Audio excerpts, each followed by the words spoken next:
संन्यासं कर्मणां कृष्ण पुनर्योगं च शंससि व्यच्छ्रेययात्योरेकं तन्मे ब्रूहि सुनिश्चितम्। अर्जुन बोले, हे कृष्ण, आप कर्मों के संन्यास की और फिर कर्म योग की प्रशंसा करते हैं, इसलिए इन दोनों में से जो एक मेरे लिए भली भांति निश्चित कल्याणकारक साधन हो उसको कहिए। अर्जुन यहाँ एक उलझन का सामना कर रहे हैं। उन्होंने पहले भी कृष्ण से कर्म और कर्म योग के बारे में सुना है, लेकिन वे अब भी इस बात को स्पष्ट नहीं समझ पा रहे हैं कि उन्हें किस मार्ग का अनुसरण करना चाहिए। अर्जुन के मन में यह शंका है कि क्या कर्मों का पूर्ण त्याग अर्थात संन्यास श्रेष्ठ है, या फिर कर्म योग जिसमें कर्म को करते हुए भगवान के प्रति समर्पण किया जाता है। संन्यासः कर्म योगश्च निःश्रेयस्करावुभौ तयोस्तु कर्म संन्यासात् कर्मयोगो विशिष्यते। भगवान बोले, कर्म संन्यास और कर्म योग ये दोनों ही परम कल्याण करने वाले हैं, परंतु उन दोनों में भी कर्म संन्यास से कर्म योग साधन में सुगम होने से श्रेष्ठ है। भगवान अर्जुन को समझा रहे हैं कि जीवन में मोक्ष प्राप्ति के लिए दो प्रमुख मार्ग होते हैं, एक संन्यास और दूसरा कर्म योग। संन्यास में व्यक्ति संसारिक कर्मों का त्याग करता है और केवल ध्यान, साधना और तपस्या में लीन रहता है। इस मार्ग में व्यक्ति का ध्यान आत्मचिंतन और ब्रह्म चिंतन पर केंद्रित होता है। कर्म योग में व्यक्ति अपने कर्तव्यों को निभाते हुए संसार में रहकर भी बिना फल की इच्छा के निष्काम भाव से कार्य करता है। कर्म योग का मुख्य सिद्धांत यह है कि व्यक्ति को अपने कर्मों का फल भगवान को अर्पित कर देना चाहिए और अपने कर्मों से स्वयं को अलग समझना चाहिए। श्री कृष्ण के अनुसार कर्म योग संन्यास से श्रेष्ठ इसलिए है क्योंकि संन्यास में एक साधक को जीवन के सभी कर्तव्यों से विमुख होकर केवल ध्यान में ही लीन रहना होता है, जबकि कर्म योग में व्यक्ति संसार के साथ जुड़ा रहता है, परंतु वह स्वयं को कर्म के बंधनों से मुक्त रखता है। कर्म योग एक ऐसा मार्ग है जो सभी के लिए सुलभ है, जबकि संन्यास का मार्ग केवल कुछ ही विशेष लोगों के लिए है। इसलिए भगवान श्री कृष्ण अर्जुन को कर्म योग अपनाने का उपदेश देते हैं, क्योंकि वह मार्ग उन्हें मोक्ष और जीवन की सच्ची शांति प्राप्त करने में अधिक सक्षम बनाता है। ज्ञेयः स नित्य सन्यासी यो न द्वेष्टि न कांक्षति निर्द्वंद्वो ही महाबाहो सुखम बंधात् प्रमुच्यते। भगवान बोले, हे अर्जुन, जो पुरुष न किसी से द्वेष करता है और न किसी की आकांक्षा करता है, वह कर्म योगी सदा सन्यासी ही समझने योग्य है, क्योंकि राग द्वेष आदि द्वंद्वों से रहित पुरुष सुखपूर्वक संसार बंधन से मुक्त हो जाता है। सामान्यतः संन्यास का अर्थ त्याग, संयम और विरक्ति से लगाया जाता है, परंतु यहाँ श्री कृष्ण एक और महत्वपूर्ण पहलू को उजागर करते हैं। सन्यासी वह नहीं जो केवल बाहरी वस्त्र या जीवन शैली से सन्यास का आचरण करे, बल्कि वह है जो अपने मन को सभी द्वेषों और इच्छाओं से मुक्त कर लेता है। इस श्लोक में नित्य सन्यासी शब्द का प्रयोग किया गया है, जो इंगित करता है कि सच्चा सन्यासी वह है जो हर समय हर परिस्थिति में अपनी भावनाओं और इच्छाओं को नियंत्रित रखता है। द्वेष और कामना ये दोनों मनुष्य को संसार के बंधनों में बांधने का काम करते हैं। जब हम किसी वस्तु या व्यक्ति से द्वेष करते हैं तो वह द्वेष हमारी सोच को बांध देता है। इसी प्रकार जब हम किसी वस्तु या स्थिति का अत्यधिक कामना करते हैं तो उसकी प्राप्ति या प्राप्त न होने की चिंता हमें अशांत करती है। श्लोक का संदेश यह है कि बाहरी संन्यास से अधिक महत्वपूर्ण है आंतरिक शुद्धि और द्वेष व कामनाओं से मुक्त मन। यही सच्चा संन्यास है जो व्यक्ति को सुखपूर्वक जीवन के बंधन से मुक्ति दिला सकता है। सांख्य योगः पृथक बालाः प्रवदन्ति न पंडिताः एकं प्याप्स्थितः सम्यगुभ्योर्विन्दते फलम्। भगवान कह रहे हैं कि सांख्य योग और कर्म योग में अंतर नहीं है। अज्ञानी लोग जो इस भेद को नहीं समझते वे ही इसे अलग अलग समझते हैं, लेकिन विद्वान जानते हैं कि ये दोनों मार्ग ही लक्ष्य की ओर ले जाते हैं। यदि कोई व्यक्ति ज्ञान योग या कर्म योग में किसी एक को सही तरीके से अपनाता है तो वह दोनों का ही पालन करता है। इसका अर्थ है कि ज्ञान और कर्म दोनों ही एक दूसरे के के पूरक हैं। कर्म योग में व्यक्ति निष्काम भाव से कर्म करता है और ज्ञान योग में उसे आत्मा और परमात्मा का साक्षात्कार होता है। दोनों मार्गों पर चलने का परिणाम एक ही होता है, अर्थात मुक्ति, ईश्वर प्राप्ति। श्री कृष्ण कहना चाहते हैं कि चाहे हम ज्ञान योग का अनुसरण करें या कर्म योग का, दोनों ही सही ढंग से स्थित होकर हमें अंततः वही परम लक्ष्य प्राप्त होता है। यत् सांख्ये प्राप्यते स्थानं तद्योगैरपि गम्यते, एकं सांख्यं च योगं च यः पश्यति स पश्यति। ज्ञान योगियों द्वारा जो परम धाम प्राप्त किया जाता है, कर्म योगियों द्वारा भी वही प्राप्त किया जाता है। इसलिए जो पुरुष ज्ञान योग और कर्म योग को फल स्वरूप में एक देखता है, वही व्यर्थार्थ देखता है। इस श्लोक में भगवान ने कर्म योग और ज्ञान योग को समान बताया है। सांख्य योग वह मार्ग है जिसमें व्यक्ति ज्ञान के माध्यम से आत्मा और परमात्मा के एकत्व को समझता है। वही कर्म योग वह मार्ग है जिसमें व्यक्ति अपने कर्तव्यों का पालन करता है, लेकिन फल की चिंता किए बिना निष्काम भाव से कर्म करता है। यह श्लोक हमें समझाता है कि जीवन में कर्म का महत्व है, लेकिन उसके साथ साथ ज्ञान का भी महत्व है। केवल कर्म या केवल ज्ञान से हम उस परम सत्य को नहीं पा सकते, बल्कि दोनों का संतुलन बनाना आवश्यक है। जो व्यक्ति इस सत्य को समझ लेता है, वही सही मायने में जीवन का सच्चा अर्थ समझता है। संन्यासस्तु महाबाहो दुःखमाप तुम योगतः योगयुक्तो मुनिर्ब्रह्मण न चिरेणाधिगच्छति। भगवान बोले, परंतु अर्जुन, कर्म योग के बिना संन्यास अर्थात मन, इंद्रिय और शरीर द्वारा होने वाले संपूर्ण कर्मों में कर्तापन का त्याग प्राप्त होना कठिन है, और भगवत स्वरूप को मनन करने वाला कर्म योगी पर ब्रह्म परमात्मा को शीघ्र ही प्राप्त हो जाता है। भगवान कहते हैं, हे अर्जुन, संन्यास का मार्ग कठिन है और यह दुखों को समाप्त करने के लिए योग के बिना किया जाता है, लेकिन योग युक्त मुनि शीघ्र ही ब्रह्म को प्राप्त कर लेता है। अर्थात संन्यास करने से ही मोक्ष प्राप्त नहीं होता। संन्यास और योग दोनों ही मोक्ष के मार्ग हैं, लेकिन योग अधिक प्रभावशाली है। योगी अपने कर्मों को निष्काम भाव से करता है और उसी के माध्यम से ब्रह्म ज्ञान प्राप्त करता है, जबकि संन्यास का मार्ग कठिन और कष्टपूर्ण हो सकता है। इस प्रकार भगवान कृष्ण ने अर्जुन को यह समझाया कि कर्म योग की राह पर चलना और अपने कर्मों को ईश्वर की सेवा के रूप में करना अधिक फलदायी है। योग युक्तो विशुद्धात्मा विजितात्मा जितेंद्रियः सर्वभूतात्म भूतात्मा कुर्वन्नपि न लिप्यते। जिसका मन अपने वश में है, जो जितेंद्रिय एवं विशुद्ध अंतःकरण वाला है और संपूर्ण प्राणियों का आत्म रूप परमात्मा ही जिसका आत्मा है, ऐसा कर्म योगी कर्म करता हुआ भी लिप्त नहीं होता। भगवान कहना चाहते हैं, जो व्यक्ति योग में स्थित है, जो अपने कर्मों को योग के सिद्धांतों के अनुसार करता है, उसकी आत्मा पूरी तरह से शुद्ध और निष्कलंक होती है। वह व्यक्ति अपने स्वयं के आत्मा को पूरी तरह से नियंत्रित कर लेता है। उसकी इंद्रियां पूरी तरह से नियंत्रण में होती है। वह व्यक्ति सभी प्राणियों की आत्मा को अपनी आत्मा के रूप में देखता है। ऐसा व्यक्ति कोई भी कर्म करने के बावजूद कर्मों के बंधनों से मुक्त रहता है, यानी कर्मों से उसकी आत्मा पर कोई असर नहीं पड़ता। नैव किंचित करोमीति युक्तो मन्येत तत्त्ववित् पश्यन् शृण्वन् स्पृशजिघ्रन् शन् गच्छन् स्वपं श्वसन् प्रल्पन्वि सृजन् ग्रहण नुन्मिष्णि मिष्णपि इंद्रियाणि क्रियार्थेषु वर्तन्त इति धारयन्। तत्व को जानने वाला सांख्य योगी तो देखता हुआ, सुनता हुआ, स्पर्श करता हुआ, सूंघता हुआ, भोजन करता हुआ, गमन करता हुआ, सोता हुआ, श्वास लेता हुआ, बोलता हुआ, त्यागता हुआ, ग्रहण करता हुआ तथा आँखों को खोलता हुआ और आँखों को बंद हुए सब इंद्रियों अपने अपने अर्थों में बरत रही है, इस प्रकार समझकर निसंदेह ऐसा माने कि मैं कुछ भी नहीं करता हूँ।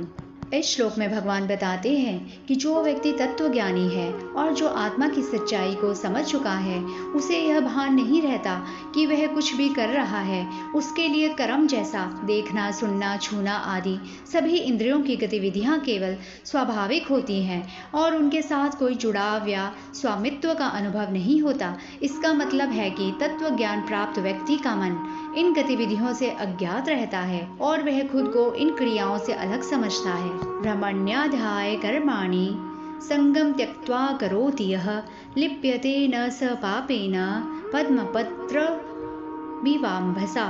जो पुरुष सब कर्मों को परमात्मा में अर्पण करके और आसक्ति को त्याग कर कर्म करता है, वह पुरुष जल से कमल के पत्ते की भांति पाप से लिप्त नहीं होता। कायेन मनसा बुद्ध्या केवलैरिन्द्रियैरपि योगिनः कर्म कुर्वन्ति संगतयत्वात् मशुद्ध्यये। एक सच्चा योगी कर्म करते समय केवल अपने शरीर, मन और बुद्धि के माध्यम से ही नहीं बल्कि इंद्रियों द्वारा भी कर्म करता है। लेकिन महत्वपूर्ण बात यह है कि वह कर्म करते समय किसी भी प्रकार की आसक्ति को त्याग देता है। योगी अपने कर्मों को निस्वार्थ भाव से और आत्मा की शुद्धि के लिए करता है। योगी कर्म करते समय पूरी तरह से आत्म संवेदनशील होते हैं और उनके कर्म केवल शारीरिक क्रियाओं या मानसिक सोच तक सीमित नहीं रहते, बल्कि वे इसे एक दिव्य प्रक्रिया मानते हैं जिसमें उनका उद्देश्य आत्मा की शुद्धि होता है। युक्तः कर्म फलं त्यक्त्वा शान्तिमाप्नोति नैष्ठिकीम् अयुक्तः कामकारेण फले सक्तो निबध्यते। कर्म योगी कर्मों के फल का त्याग करके भगवत प्राप्ति रूप शांति को प्राप्त होता है और सकाम पुरुष कामना की प्रेरणा से फल में आसक्त होकर बंधता है। श्लोक के माध्यम से भगवान सिखा रहे हैं कि हमें अपने कर्मों को निष्काम भाव से करना चाहिए, अर्थात कर्म करते समय फल की चिंता को छोड़ देना चाहिए। ऐसा करने से ही हम मानसिक शांति और स्थिरता प्राप्त कर सकते हैं। सर्वकर्माणि मनसा सन्न्यस्यायस्ते सुखम वशे नवद्वारे पूरे देहि नैव कुर्वन्न कारयन्। अंतःकरण जिसके वश में है, ऐसा सांख्य योग का आचरण करने वाला पुरुष न करता हुआ और न करवाता हुआ ही नव द्वारों वाले शरीर रूप घर में सब कर्मों को मन से त्याग कर आनंद पूर्वक सच्चिदानंदन परमात्मा के स्वरूप में स्थित रहता है। नव द्वार का अर्थ है 2 आंखें, 2 कान, 2 नथुने, 1 मुख और 1 यौन द्वार। इस नगरी में जो व्यक्ति कर्मों को कर्म फल की चिंता किए बिना संपूर्ण मन से समर्पित करता है, वह वास्तव में कार्य नहीं करता और न ही अन्य लोगों को कार्य करने के लिए प्रेरित करता है। श्लोक का मूल संदेश यह है कि आत्मा और कर्म के बीच की वास्तविक पहचान को समझना चाहिए।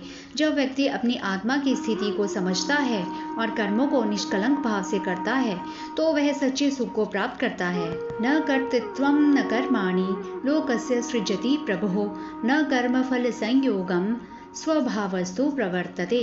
परमेश्वर मनुष्य के न तो कर्तापन की, न कर्मों की और न कर्म फल के संयोग की रचना करते हैं, किंतु स्वभाव ही बढ़ रहा है। भगवान स्पष्ट करते हैं कि ईश्वर का कर्मों के साथ कोई प्रत्यक्ष संबंध नहीं है।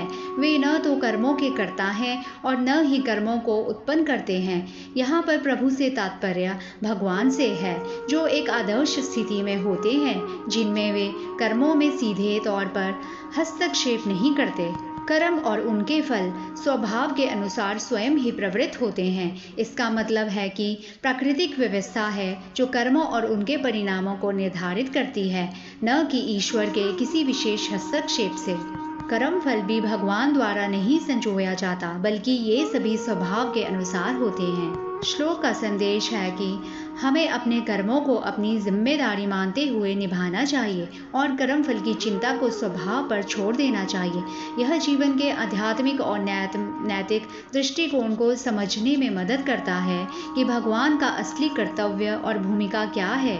नादते कस्यचित् पापम न चैव सुकृतं विभो अज्ञानेनावृतं ज्ञानं तेन मुह्यन्ति जन्तवः। सर्वव्यापी परमेश्वर भी न किसी के पाप कर्म को और न किसी के शुभ कर्म को ही ग्रहण करते हैं, किंतु अज्ञान द्वारा ज्ञान ढका हुआ है, उसी से सब अज्ञानी मनुष्य मोहित हो रहे हैं। भगवान तो केवल विशाल और अनंत ज्ञान का स्तोत्र हैं और पाप या पुण्य के कार्यों से प्रभावित नहीं होते, अर्थात पाप और पुण्य व्यक्ति के अपने कर्मों के आधार पर होते हैं। भगवान श्री कृष्ण इस तथ्य को उजागर कर रहे हैं कि सच्चे ज्ञान से ढका हुआ अज्ञान ही लोगों को भ्रमित करता है। जब व्यक्ति का ज्ञान अवरुद्ध होता है तब वह भ्रमित हो जाता है और जीवन की सच्चाई को समझने में असमर्थ होता है। श्लोक का संदेश है कि ईश्वर सभी जीवों के कर्मों से परे हैं और कर्मों का फल चाहे वह पाप हो या पुण्य व्यक्ति के अपने कर्मों के आधार पर निर्धारित होता है। भगवान समझाते हैं, जीवन में वास्तविक सच्चाई और ज्ञान को प्राप्त करने के लिए अज्ञान के पर्दे को हटाना आवश्यक है। जब ज्ञान के प्रकाश से अज्ञान मिट जाएगा तब व्यक्ति वास्तविकता को समझ पाता है और भ्रमित नहीं होता। ज्ञानेन तु तज्ज्ञानं येषां नाशीतमानमनः तेषामादित्यवच ज्ञानं प्रकाशयति तत्परम्। परंतु जिनका वह अज्ञान परमात्मा के तत्व ज्ञान द्वारा नष्ट कर दिया गया है, उनका वह ज्ञान सूर्य के सदृश उस सच्चिदानंदन भगवान परमात्मा को प्रकाशित कर देता है। अर्थात जिनके भीतर अज्ञान का नाश हो चुका है, ज्ञान उस सूर्य के समान होता है। सूर्य की तरह ज्ञान भी सब कुछ प्रकाशित कर देता है और सच्चाई को उजागर करता है और वास्तविकता को स्पष्ट रूप से देखने की क्षमता प्रदान करता है। तद्बुद्ध्य सदा मानः स्थनिष्ठास्तपरायणः गच्छन्त्य पुनरावृत्तिं ज्ञाननिर्धूतकल्मषः। जिनकी बुद्धि और समझ परमात्मा के प्रति पूर्ण रूप से समर्पित हो चुकी है, ऐसे तत्परायण पुरुष ज्ञान द्वारा पाप रहित होकर परम गति को प्राप्त होते हैं। भगवान कहते हैं, कर्म योग के माध्यम से जब किसी व्यक्ति की बुद्धि और समर्पण भगवान के प्रति पूर्ण हो जाता है, तब उसकी आत्मा पापों से मुक्त हो जाती है और उसे पूर्व जन्म चक्र से मुक्ति मिलती है। विद्या विनय संपन्ने भ्रमणे गवीहस्तिनि शुनि चैव श्रवपाके च पंडितः समदर्शिनः। भगवान कहते हैं, एक सच्चे पंडित की दृष्टि सभी प्राणियों पर समान होती है। जब कोई व्यक्ति विद्या और विनय से संपन्न होता है तो उसकी सोच में किसी भी जीव या जाति के प्रति भेदभाव नहीं रहता। भगवान का कहना है कि सच्चे पंडित की दृष्टि में इन सभी जीवों की स्थिति में कोई अंतर नहीं होता, सभी प्राणियों को समान दृष्टि से देखा जाता है। यह श्लोक सिखाता है कि व्यक्ति को भौतिक रूप से विभाजित नहीं करना चाहिए और हर किसी के प्रति समान और निष्पक्ष दृष्टिकोण रखना चाहिए। इहैव तैर्जितः सर्गो येषां साम्ये स्थितं मनः निर्दोषं हि समं ब्रह्म तस्माद् ब्रह्मणीते स्थिता। जिनका मन संभाव में स्थित है, उनके द्वारा इस जीवित अवस्था में ही संपूर्ण संसार जीत लिया गया है, क्योंकि सच्चिदानंदन परमात्मा निर्दोष और सम है। इससे वे सच्चिदानंदन परमात्मा में ही स्थित हैं। इसका अर्थ है कि जिनका मन समता और संतुलन में स्थित है, वे लोग जीवन की विषमताओं और भिन्नताओं को समान दृष्टि से देखते हैं और न किसी के प्रति भेदभाव करते हैं। अर्थात ऐसे पुरुष आत्मा और परमात्मा के बीच एक गहरे संबंध में होते हैं और इस अवस्था में रहते हैं। न प्रहृष्येत प्रियम प्राप्य नोद्विजेत प्राप्य चा प्रियम स्थिर बुद्धिर सम्मूढ़ो ब्रह्मविद भ्रमणा स्थितः। जो पुरुष प्रिय को प्राप्त होकर हर्षित नहीं हो और अप्रिय को प्राप्त होकर उद्विग्न न हो, वह स्थिर बुद्धि संशय रहित ब्रह्मवेत्ता पुरुष एक ही भाव से नित्य स्थित है परमात्मा के प्रति। अर्थात ज्ञानी व्यक्ति जब उसे कोई प्रिय वस्तु या सुख प्राप्त होता है तो वह अत्यधिक प्रसन्नता का अनुभव नहीं करता, उसकी खुशी स्थायी और संतुलित होती है, वह अस्थायी भावनाओं से प्रभावित नहीं होता। और जब उसे कष्ट मिलता है तो वह परेशान नहीं होता, वह तनाव या चिंता से दूर रहता है। ऐसे व्यक्ति की बुद्धि स्थिर और स्पष्ट होती है, वह भ्रमित या भ्रमित नहीं होता, उसकी समझ स्थायी और संगठित होती है। श्लोक यह सिखाता है कि सच्चा ज्ञानी सभी भौतिक सुख दुख से परे रहता है। वह ब्रह्म ज्ञान में ऐसा स्थित होता है कि किसी भी बाहरी परिस्थिति का उसकी आंतरिक शांति पर कोई प्रभाव नहीं पड़ता। बाह्य स्पर्शेष्व सक्तात्मा विन्द्यात्मनि यत् सुखम स ब्रह्म योग युक्तात्मा सुखमं क्षयमश्नुते। भगवान कह रहे हैं, जो व्यक्ति बाहरी इंद्रियों के सुखों में आसक्ति या लगाव नहीं रखता, जो व्यक्ति बाहरी वस्तुओं से निर्लिप्त रहता है, वह अपने आंतरिक स्वरूप में संतुलित और स्थिर रहता है। यह व्यक्ति आत्मा के भीतर का सुख अनुभव करता है, जो कि स्थायी और अनंत होता है। यह सुख बाहरी वस्तुओं के सुख से परे होता है और आत्मा की अपनी प्रकृति से प्राप्त होता है। वह अक्षय और असीम सुख को प्राप्त करता है। यहाँ अक्षय का मतलब है जो समाप्त नहीं होता, हमेशा के लिए स्थायी होता है। श्लोक का मुख्य संदेश है कि बाहरी संसार की वस्तुएं अस्थायी और परिवर्तनशील है और सच्चा सुख आत्मा के भीतर ही पाया जाता है। ये ही स्पर्शजा भोगा दुख योने एवते आद्यन्तवन्तः कौन्तेय न तेषु रमते बुधः। जो ये इंद्रियों तथा विषयों के संयोग से उत्पन्न होने वाले सब भोग हैं, यद्यपि विषयी पुरुषों को सुख स्वरूप भासते हैं, तो भी दुख के ही हेतु हैं और आदि अनंत वाले अर्थात अनित्य है। इसलिए हे अर्जुन, बुद्धिमान विवेकी पुरुष उसमें नहीं रमता। अर्थात जैसे कि स्वाद, गंध, स्पर्श आदि वे क्षणिक और अस्थायी होते हैं, इन भोगों में स्थायी सुख नहीं होता, क्योंकि इनका अंत होता है और ये अंततः दुख का कारण बनते हैं। इसलिए जो व्यक्ति इन भोगों में रमते हैं और इन्हीं पर निर्भर रहते हैं, वे जीवन के वास्तविक उद्देश्य को नहीं समझ पाते। वे तत्कालिक सुख में ही लिप्त रहते हैं और अंततः उन्हें दुखी करता है। एक बुद्धिमान व्यक्ति इस अस्थायित्व को समझता है और ऐसे भोगों में अपनी आसक्ति नहीं रखता, बल्कि स्थायी और शाश्वत आनंद की ओर अग्रसर होता है। भगवान श्लोक के माध्यम से सिखाते हैं, हमें अस्थायी भोगों में न फंसकर ध्यान और साधना के माध्यम से स्थायी और शाश्वत सुख की ओर बढ़ना चाहिए। शक्नोति हैव यह सोढ़ुम प्राक् शरीर विमोक्षणात् काम क्रोधोद्भवं वेगम स युक्तः स सुखी नरः। जो साधक इस मनुष्य शरीर में शरीर का नाश होने से पहले पहले ही काम क्रोध से उत्पन्न होने वाले वेग को सहन करने में समर्थ हो जाता है, वही पुरुष योगी है और वही सुखी है। यह श्लोक योग और साधना की महत्वपूर्ण सिद्धि को इंगित करता है। इसमें भगवान बता रहे हैं कि एक सच्चा योगी वही है जो इस जीवन में रहते हुए शरीर के परित्याग से पहले अपने भीतर के काम और क्रोध जैसे मानसिक वेगों को सहन करने में सक्षम होता है। ये भावनाएं आमतौर पर मनुष्य को अस्थिर कर देती है और साधना के मार्ग में बाधा डालती है। जो व्यक्ति इन वेगों को सफलतापूर्वक नियंत्रित कर लेता है, वह योगी और सुखी होता है। श्लोक के माध्यम से भगवान ने सिखाया है कि वास्तविक योग और सुख की प्राप्ति के लिए हमें सांसारिक इच्छाओं और क्रोध को काबू में करना आना चाहिए।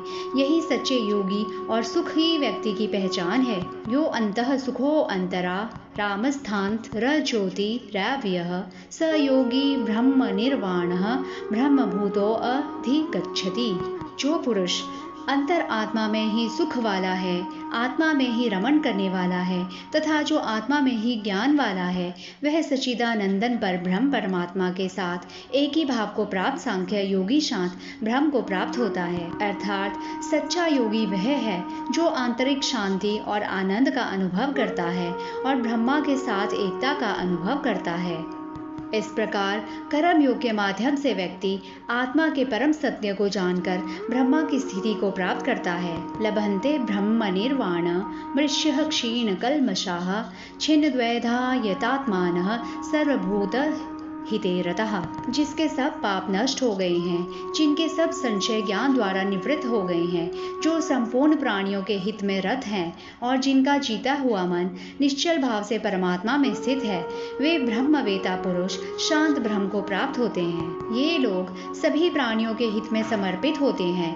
वे केवल अपने ही कल्याण की चिंता नहीं करते, बल्कि सभी जीवों के लाभ और भलाई के प्रति समर्पित होते हैं। श्लोक का अर्थ है वे महान ऋषि और ज्ञानी लोग जिन्होंने पापों से मुक्ति प्राप्त कर ली है, जिनका मन और आत्मा द्वैत की भावना से मुक्त है और जो सभी प्राणियों की भलाई में लगे रहते हैं, वे ब्रह्मा की अमृत स्वरूप स्थिति को प्राप्त करते हैं। उनके जीवन की यह अवस्था पूर्ण शांति, सुकून और उच्चतम आत्मज्ञान की प्रतीक है। काम क्रोध वियुक्तानां यतीनां यत चेतसाम अभितो ब्रह्म निर्वाणम वर्तते विदितात्मनाम।